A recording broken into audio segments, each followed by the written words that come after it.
Wacana perombakan Kabinet Indonesia Maju terus menguat. Tenaga ahli utama kantor staf Presiden Ali Mochtar Ngabalin angkat bicara soal reshuffle kabinet tersebut. Menurut Ali Mochtar Ngabalin, perombakan Kabinet Presiden Joko Widodo kemungkinan akan dilakukan bulan ini.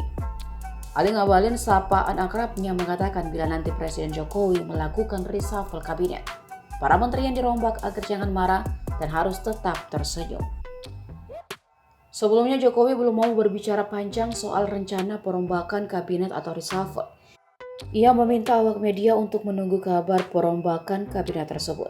Terkait kapan reshuffle kabinet tersebut dilakukan, Presiden memberikan jawaban yang sama, termasuk mengenai nasib posisi menteri dari Partai Nasdem.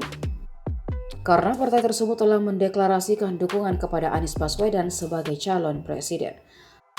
Adapun di kabinet sendiri ada 3 pos menteri diisi oleh Nasdem, yakni Menkominfo Johnny G. Plate, Menteri Lingkungan Hidup dan Kehutanan Siti Nurbaya, dan Menteri Pertanian Syahrul Yassin Limpo.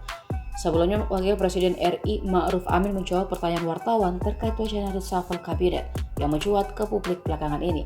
Menurutnya, reshuffle kabinet adalah hak prerogatif Presiden Joko Widodo. Ia pun enggan menceritakan terkait perbincangan antara Presiden Jokowi dengan dirinya.